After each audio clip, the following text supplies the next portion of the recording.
नमस्कार। Capital TV का खास शो राहुल का अग्निपथ देख रहे हैं आप। मैं हूं आपके साथ पूजा। राहुल गांधी की भारत जोड़ो यात्रा यूपी के बाद अब हरियाणा में दूसरे फेज में एंट्री ले चुकी है।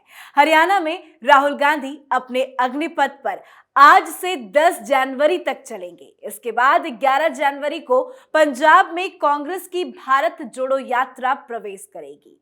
पर सवाल यह है कि राहुल हरियाणा में कांग्रेस को ही नहीं जोड़ पा रहे तो भारत कैसे जोड़ेंगे। हरियाणा कांग्रेस में कई फाड़ नजर आ रही है। हरियाणा कांग्रेस में कोई एकजुटता ही नहीं है, तो हरियाणा को कैसे एकजुट करने में सफल हो पाएंगे राहुल गांधी।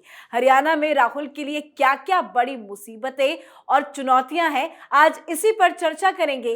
बातचीत के लिए मेरे साथ स्टूडियो में मौजूद हैं कैपिटल टीवी के एग्जीक्यूटिव एडिटर राजीव जी। राजीव जी, बहुत बहुत स्वागत है आपका। धन्यवाद। राहुल की यात्रा हरियाणा में एंट्री ले चुकी है, पर हरियाणा में कांग्रेस में जिस तरह की कलह की खबरें आए दिन सामने आती है, तो पहले तो राहुल कांग्रेस को जोड़ ले, उसके बाद तो भारत जोड़ेंगे ना। बिल्कुल, जिस तरह से हरियाणा की राजनीति चल रही है और बेसिकली कांग्रेस की राजनीति चल रही है, उसमें आम आदमी पार्टी एक नया विकल्प देख रही है। आम आदमी पार्टी अब हरियाणा पर जोर दे रही है और इस बीच जो SYL नहर को लेकर हरियाणा और पंजाब के बीच टकराव है, उसमें भगवंत मान और खट्टर के बीच 2-3 बार बैठक हो चुकी है, उसका समाधान नहीं निकल रहा है। जबकि प्रधानमंत्री नरेंद्र मोदी ने कहा पिछले दिनों भी कि वाटर रिसोर्सेस के जितने डिस्प्यूट हैं उसको जल्द से जल्द उसका निपटारा किया जाना चाहिए। अब जहां जहां कांग्रेस कमजोर होगी, आम आदमी पार्टी के लिए थोड़ा रास्ता आसान होगा। अब कांग्रेस की राजनीति जो हरियाणा की है वो विस्फोटक स्थिति में है। पहला विस्फोट हाल फिलहाल में हुआ जब कुलदीप बिश्नोई ने कांग्रेस छोड़ दिया, भारतीय जनता पार्टी ज्वाइन कर ली। कांग्रेस को छोड़ने के लिए उन्होंने अपनी विधानसभा की सदस्यता से इस्तीफा दे दी। ये क्यों हुआ? क्योंकि कुलदीप बिश्नोई को छोटे मोटे नेता नहीं है। भजन लाल के परिवार का हरियाणा की राजनीति में एक महत्वपूर्ण भूमिका रही है और हिसार के आसपास का क्षेत्र उनका प्रभाव का क्षेत्र रहा है। कुलदीप बिश्नोई पहले भी अपनी पार्टी बना चुके थे, उसके बाद फिर से कांग्रेस में एंट्री किए, कांग्रेस के लिए मजबूत आधार तैयार किया और फिर अचानक से राहुल गांधी के कारण कुलदीप बिश्नोई छोड़कर चले गए कांग्रेस पार्टी। क्योंकि जब हरियाणा प्रदेश अध्यक्ष का चुनाव हो रहा था कांग्रेस का, तो उस समय कुलदीप बिश्नोई उससे पहले राहुल गांधी से और प्रियंका गांधी से मुलाकात कर चुके थे। राहुल गांधी के साथ मुलाकात में भी उन्हें आश्वासन दिया गया था कि आपकी भूमिका बढ़ाई जाएगी। उसके बाद जब चुनाव हुआ तो उदय भान को कमान सौंप दी गई। ये भूपेंद्र सिंह हुड्डा के करीबियों में से एक थे।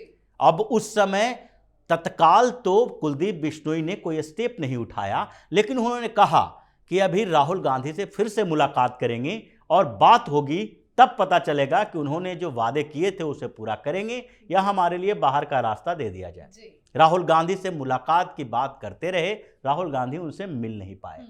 2 बार 3 बार प्रपोज भी हुआ कि हाँ भाई अब मीटिंग होने वाली है, उन्हें मिल नहीं पाए। उसके बाद इन्होंने भारतीय जनता पार्टी ज्वाइन कर लिया। अब क्या स्थिति है? आदमपुर में उपचुनाव हुए, भव्य बिश्नोई फिर से जीत कर आए। यानी कि एक विधानसभा सीट जहां पर कभी भारतीय जनता पार्टी चुनाव ही नहीं जीत पाई थी, अब वो भाजपा का हो गया। कुलदीप बिश्नोई को बड़ी भूमिका दी जा रही है, सिर्फ हरियाणा में नहीं बल्कि राजस्थान में भी बिश्नोई समाज के बीच कुलदीप बिश्नोई की एक बड़ी भूमिका मानी जाती है। राजस्थान में जो कुलदीप बिश्नोई लगातार कांग्रेस के जब चुनाव प्रचार कर रहे थे कांग्रेस के लिए पिछले विधानसभा चुनाव में, तब भी कांग्रेस ने राजस्थान में इनका इस्तेमाल किया था। इस बार भी विधानसभा चुनाव होने हैं, उसमें भी कुलदीप बिश्नोई का इस्तेमाल किया जाएगा। यानी पहला विस्फोटक बिखराव तो हुआ कि एक बड़ा नेता पार्टी छोड़कर चला गया, उसका पूरा परिवार राजनीतिक घराने की है और एक चुनाव में उपचुनाव में कांग्रेस को झटका भी मिला और इसके बाद आगे हरियाणा के साथ साथ राजस्थान में भी वो कांग्रेस के खिलाफ भारतीय जनता पार्टी का बेहतर समर्थन कर सकते हैं। अब दूसरी बात अगर देखा जाए तो हरियाणा जैसे छोटे से स्टेट में कांग्रेस पार्टी है और कांग्रेस में कई गुट बने हुए हैं।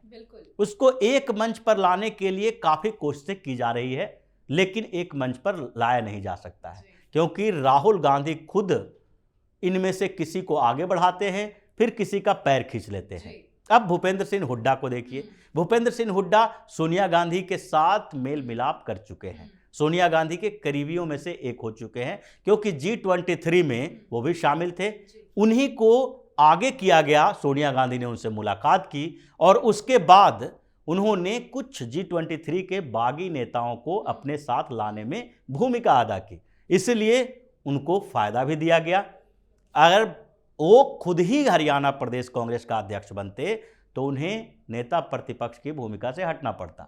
तो ऐसी स्थिति में दीपेंद्र सिंह हुड्डा, भूपेंद्र सिंह हुड्डा, जो दोनों बाप बेटा हैं, हरियाणा के राजनीति में कांग्रेस पर कब्जा करने में लगे रहते हैं। सोनिया गांधी का उनके ऊपर हाथ है, तो उन्होंने प्रदेश अध्यक्ष के तौर पर अपने व्यक्ति को, मतलब जो उनका सबसे करीबियों में से एक था, उदय भान को प्रदेश अध्यक्ष बना दिया। अब उसके बाद नाराजगी कहाँ हुई? नाराजगी हुई सुरजेवाला कैंप में, नाराजगी हुई कुमारी शैलजा के कैंप में, क्योंकि वो लोग चाहते थे कि भूपेंद्र सिंह हुड्डा अपने भूमिका में तो हैं, लेकिन जो प्रदेश का अध्यक्ष बने वो कम से कम इन लोगों के खेमे का हो। आप हुड्डा को आगे बढ़ा रहे हैं। जब विधायिका की बात आती है तो विधानसभा में प्रतिपक्ष का नेता हो या विधायक दल का नेता हो, इनमें भी उनकी भूमिका होती है और संगठन में भी उन्हीं को आगे बढ़ा देते हैं। संगठन में कम से कम इन लोगों के कोई करीबी को लाइए ताकि टिकट बंटवारे में कन्फ्यूजन ना हो। फिर तो बात वही हो जाएगी कि हरियाणा में विधानसभा का चुनाव होगा, उसके बाद जब टिकट बंटवारे की बात आएगी तो हुड्डा और उदय भान दोनों मिलकर तय करेंगे और उन लोगों का वर्चस्व बना रहेगा, जबकि कुमारी शैलजा पीछे हट जाएंगी।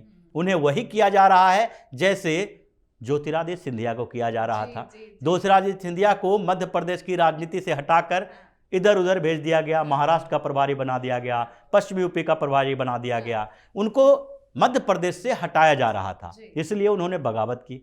अब कुमारी शैलजा को छत्तीसगढ़ भेज दिया जाता है, नॉर्थ इंडिया के कोई दूसरे स्टेट में भी प्रभारी बना के भेजा जाता है, लेकिन वो हरियाणा की राजनीति से दूर करते जा रहे हैं उनको, कि हरियाणा की राजनीति में इनकी पैठ न रहे, भूपेंद्र सिंह हुड्डा सर्वे सर्वा बन जाए।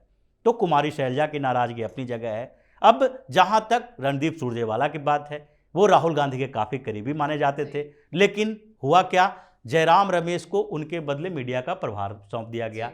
अब आप पिछले 6 महीने से देखें, मीडिया के अंदर भी देखें, तो रणदीप सुरजेवाला कहां दिखाई पड़ते नजर ही नहीं आते। पहले हर दूसरे दिन, हर दिन वो प्रेस को ब्रीफ करते थे, हर दिन उनका बयान आता था और उनकी जानकारी मिलती थी। वो हाईलाइटेड नेता थे कांग्रेस के। अब वो पर्दे के पीछे चले गए हैं, उनकी नाराजगी अपनी वजह है। यानी कि अगर देखा जाए तो हरियाणा जैसे छोटे स्टेट में अगर कांग्रेस के अंदर 3-3, 4-4 गुट बने हुए हैं, तो फिर राहुल गांधी हरियाणा को जोड़ें या फिर कांग्रेस को जोड़ें। तो इतने गुट जो बने हुए हैं, हर कोई एक दूसरे का यहाँ पे दुश्मन बना हुआ है, क्या सब कोई एक साथ एक मंच पर आ पाएंगे? देखिए, आने की संभावना तो नहीं है। अभी जब विधानसभा का चुनाव होगा उससे पहले कांग्रेस और टूटेगी। पिछले विधानसभा के चुनाव के समय में टूटी थी। जो कांग्रेस के नेता थे तंवर साहब ने छोड़ दिया था, अब वो टीएमसी में चले गए। तो कई बार विधानसभा चुनाव के पहले कहीं भी किसी भी स्टेट में कांग्रेस में बिखराव शुरू हो जाता है। और अभी जो गुटबाजी चल रही है उसमें राहुल गांधी कोशिश ही नहीं कर रहे हैं कि इन लोगों को जोड़ा जाए, बल्कि उनकी कोशिश ये है कि उनकी छवि कैसे बदली जा सकती है। वो ये चाह रहे हैं कि जैसे भारतीय जनता पार्टी की स्ट्रेटजी रही, अब भारतीय जनता पार्टी उस स्ट्रेटजी में कामयाब रही कि पार्टी के साथ एक व्यक्तित्व का वैसा जुड़ना जरूरी है जिसके आधार पर लोग हमसे जुड़ सके। एक व्यक्ति की ईमानदारी और निष्ठा, देश प्रेम पर लोगों का भरोसा होना चाहिए। वो भरोसा किसके ऊपर हुआ? प्रधानमंत्री नरेंद्र मोदी के ऊपर। 2014 के बाद जहां जहां भारतीय जनता पार्टी चुनाव लड़ी, पीएम मोदी सबसे सामने खड़े नजर आए। लोगों का भरोसा है कि अगर वो स्टेट असेंबली का चुनाव हो रहा है, पीएम मोदी वहां पर चुनाव प्रचार कर रहे हैं और वो उन्हें देखकर वोट कर रहा है, तो लोगों को इस बात का भरोसा है कि मोदी यहां पर किसी ईमानदार व्यक्ति को ही सीएम बनाएंगे। वो उस व्यक्ति को सीएम बनाएंगे जिसमें देश प्रेम हो, जो राष्ट्र हित में काम करता हो। चाहे देवेंद्र फडणवीस की बात करें, चाहे चाहे शिवराज सिंह चौहान की बात करें, हर स्टेट में कुछ ऐसे सीएम हैं भारतीय जनता पार्टी के, हर सीएम के बारे में देख लें जिनकी ईमानदारी के ऊपर शक नहीं किया जा सकता, जो कोई भी वैसे घोटाले करप्शन के कंट्रोवर्सी में नहीं फंसे हुए हैं। अब राहुल गांधी वही छवि बनाने की कोशिश कर रहे हैं कि ऑल इंडिया लेवल पर मेरी छवि ऐसी हो कि पीएम मोदी के चुनौती देने वाले नेता राहुल गांधी हो, जिस राहुल गांधी के आधार पर कांग्रेस को वोट दे, कांग्रेस के संगठन और उसके मेहनत और नेताओं के आधार पर वोटिंग। अभी राहुल गांधी पीएम मोदी को कॉपी भी करने लगे। बिल्कुल, और यही कारण है कि वो डिस्प्यूट पर चर्चा नहीं कर रहे हैं, कांग्रेस को मजबूत करने की कोशिश नहीं कर रहे हैं, बल्कि खुद को मजबूत करने की कोशिश कर रहे हैं, जिसमें वो कभी सफल हो नहीं पाए। बिल्कुल, अकेले चलेंगे तो कैसे सफल होंगे। बहुत बहुत धन्यवाद समझाने के लिए। धन्यवाद। तो 6 जनवरी से यानी कि आज से 10 जनवरी तक भारत जोड़ो यात्रा हरियाणा में ही रहेगी। 7 जनवरी को पानीपत में राहुल गांधी की बड़ी सभा का आयोजन होगा। वहीं राहुल गांधी 8 और 9 जनवरी को कुरुक्षेत्र में प्रेस कॉन्फ्रेंस करेंगे। इसके बाद भारत जोड़ो यात्रा 11 जनवरी को पंजाब में प्रवेश कर जाएगी। पर हरियाणा में कांग्रेस का हाल बेहाल है, जबरदस्त अंदरूनी कलह भी है। ऐसे में साफ है कि राहुल की भारत जोड़ो यात्रा हरियाणा में पूरी तरह से फेल है। आज के हमारे शो में फिलहाल इतना ही। देखते रहिए कैपिटल टीवी। नमस्कार।